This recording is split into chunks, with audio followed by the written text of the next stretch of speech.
நமஸ்தே குட்டீஸ், நம்மளோட குட்டி ஹிந்தி லேர்னர் சேனல்ல நம்ம இன்னைக்கு பார்க்க போறது प्रवीण पूर्व फर्स्ट पेपर सेकंड एक्सरसाइज पठित पुस्तक के आधार पर किसी एक पर विवेचनात्मक लेख लिखिए। இதுல நம்ம இன்னைக்கு பார்க்க போறது பாபு की कुटिया में। பாபு அப்படிங்கிறது இந்த இடத்துல காந்திஜியை மென்ஷன் பண்றாங்க, அவரோட குடிசையில் அப்படிங்கிற இந்த டைட்டில்। இதுல லேखक பரிச்சய, ரைட்டரோட இன்ட்ரோடக்ஷன்। நாம் ஸ்ரீ ராம் ரிக்ஷ் வேணிபுரி, அவரோட பிறந்த இயர் 1902, ஜன்மஸ்தான் முஜஃபர் நகர், பீகார்। ஜீவனி, அவரோட வாழ்க்கை। श्री राम वृक्ष वेणीपुरी का जन्म मुजफ्फर नगर बिहार में सन 1902 को हुआ था। अதாவது இவர் ஸ்ரீ ராம் ரிக்ஷ் வேணிபுரி அப்படிங்கிறவர் பீகார்ல 1902 பிறந்திருக்காரு। असहयोग आंदोलन में भाग लेने के कारण अध्ययन छोड़कर वे राष्ट्र सेवा में लगन गए। இவர் அசகயோக ஆந்தோலன ஒத்துழையாமை இயக்கம் அதுல சேர்ந்ததுனால அவர் என்ன பண்றாரு, தன்னோட படிப்பை விட்டுட்டு நாட்டு சேவையில ஈடுபட்டுட்டாரு। देश सेवा के लिए इन्हें अनेक साल जेल में रहना पड़ा। அவர் நாட்டு சேவையில நிறைய வருஷம் ஜெயில இருக்க வேண்டியதாயிருச்சு। சாகித்யிக் பரிச்சய, இலக்கியத்தில் அவரோட அறிமுகம்। रामचरितमानस पढ़ने के कारण साहित्य में इनकी रुचि बढ़ने लगी। रामचरितमानस படிச்சதனால இவரோட இலக்கியத்துல இவரோட இன்ட்ரெஸ்ட் அதிகமாச்சு। 15 वर्ष की अवस्था से ही ये पत्र पत्रिकाओं में लिखने लगे थे। அதாவது இவர் 15 இயர்ஸ்லயே பத்திரிகைகள், நியூஸ் பேப்பர் இதுலலாம், அப்புறம் மேகசின் இதுலலாம் எழுத ஆரம்பிச்சாரு। उपन्यास, नाटक, कहानी, यात्रा विवरण, निबंध आदि सभी गद्य विधाओं में ये प्रशंसनीय रहे। இவர் நாவல்கள், நாடகம், கதை, அப்புறம் யாத்ரா விவரம்னா அந்த பயண குறிப்புகள், அந்த மாதிரி நிபந்த் அப்படின்னா கட்டுரை, இது எல்லாத்துலயுமே அவர் மிகச்சிறந்தவராக இருந்தாரு। ரச்சனாய் அவரோட படைப்புகள்। गेहूं और गुलाब, पैरों में पंख बांधकर, पतितों के देश में ஆதி, இவைகள் எல்லாம் இவரோட படைப்புகள்। லேखा परिचय। அடுத்தது राष्ट्रपिता महात्मा गांधी के निधन के बाद लेखक उनकी झोंपड़ी में गए। அதாவது தேசப்பிதா, நம்மளோட தேசப்பிதா காந்திஜி அவங்க இறந்ததுக்கு அப்புறம் இந்த ரைட்டர் என்ன பண்றாரு, உன்கி झोंपड़ी में गए, அவரோட குடிசைக்கு போறாரு।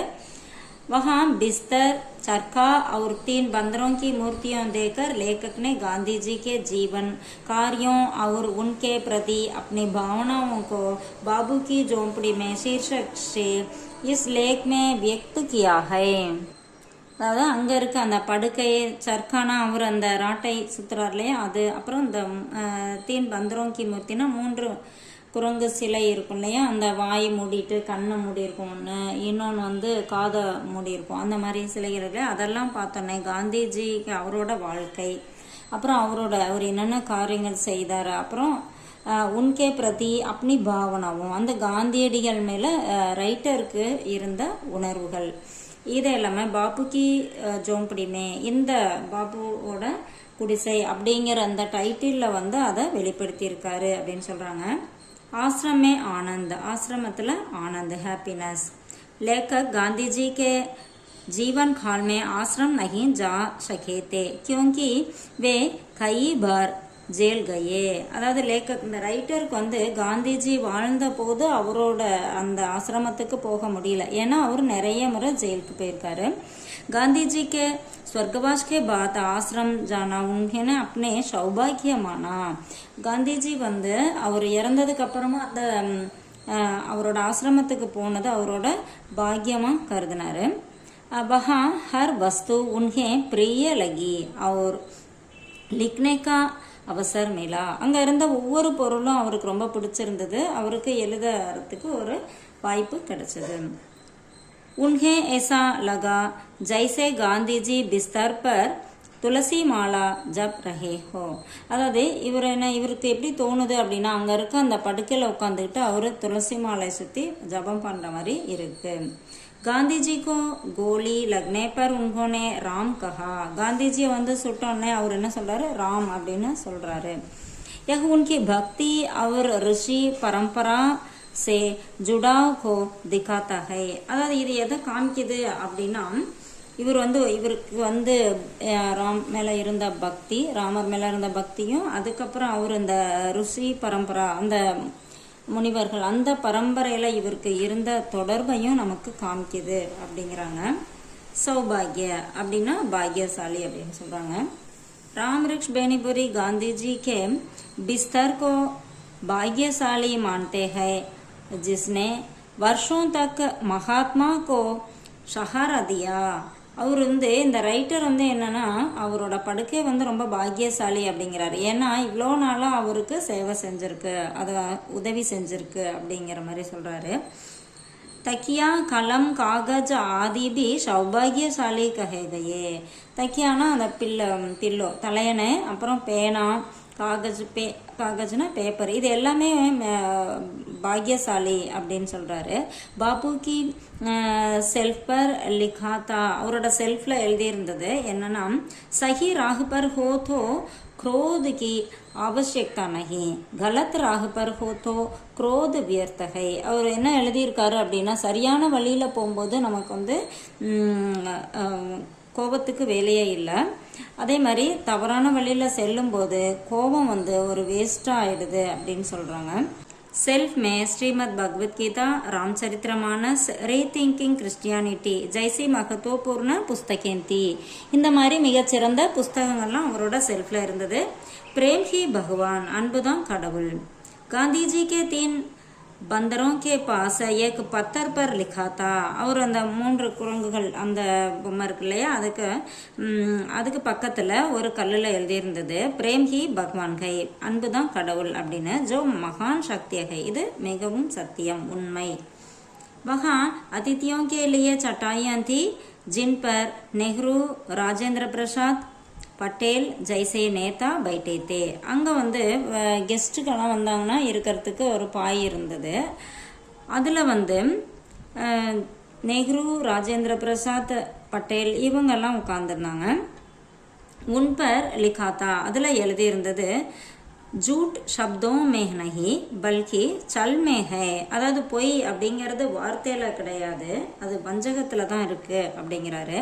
மௌன் ரஹ்கர் பி ஜூட் போலா ஜா சக்தா ஹை. மௌனமா இருந்தாலும் கூட பொய் சொல்ல முடியும். அவர் யஹ் போலே கயே ஜூட் சே பி அதிக் புரா ஹை. இது பொய் சொல்றத, வாயில சொல்றதை விட கூட இது ரொம்ப மோசமானது அப்படின்னு சொல்றாங்க. காந்திஜி கே தர்ஷன், காந்திஜியோட தரிசனம். லேखक पहली बार स्कूल के दिनों में station per Gandhiji K Darshan Kii. அதாவது இந்த ரைட்டருக்கு வந்து ஃபர்ஸ்ட் டைம் ஸ்கூல் கே தினமே அப்படின்னா அவரோட பள்ளி காலத்தில் ஒரு ஸ்டேஷனில் ஃபர்ஸ்ட் டைமாக பார்த்தாரு. 5 साल बाद 5 வருஷத்துக்கு அப்புறம் முஜஃபர் நகர் மே फिर देखा. 5 வருஷம் கழிச்சு முஜஃபர் நகர்ல பாக்குறாரு. तीसरी बार, அதாவது 3rd டைம் வந்தா பூகம்ப பிரஸ்த் காவ்மே ஆயே. பூகம்பம் ஏற்பட்ட அந்த கிராமத்திற்கு வந்தாரு. ஜஹா சாதி தூத்தி और சாதர் மே உன்கே சேஹ்ரே பர் தேஜ் தா.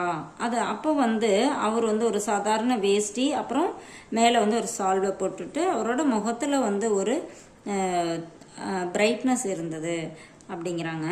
அந்திம் பார் லேக்கக் மஞ்ச் பர் உன்கே பாஸ் பைட்டே. கடைசி முறையாக அவர் வந்து ஒரு மேடையில் அவருக்கு பக்கத்தில் உட்காந்துருந்தாரு. அவர் தேக்கா, அப்புறம் என்ன பார்த்தாரு அப்படின்னா, கி காந்திஜி பிரார்த்தனா கீத் மே தல்லின் ஹோகையே. அவர் பிரார்த்தனை புக்கில் ஈடுபாடோட இருந்தார் அப்படிங்கிறத அவர் பார்க்குறாரு. நிஷ்கர்ஷ் इस प्रकार लेखक ने गांधी जी का जीवन कर्मवीर, क्रांतिकारी, त्राता और कलाकार के रूप में चित्रित किया. இவ்வாறு லேखक இந்த ரைட்டர் என்ன பண்ணுறாரு, காந்திஜியோட வாழ்க்கையை வந்து ஒரு புரட்சியாளராகவும், கர்ம வீரர்னா ஒரு செயல் வீரர், புரட்சி வீரராகவும் மீட்பர், ஒரு மற்றவங்களை மீட்கக்கூடிய ஒரு பர்சனாகவும், அது மட்டும் இல்லாமல் கலைஞராகவும் இவரை பார்க்குறார். சித்தரித்து உள்ளார் இதில் அப்படின்னு சொல்லி கொடுத்துருக்காங்க. இது கொஞ்சம் ஷார்ட் பண்ணி கொடுத்துருக்கேன். உங்களுக்கு ரொம்ப யூஸ்ஃபுல்லாக இருக்கும்னு நினைக்கிறேன். தேங்க்யூ.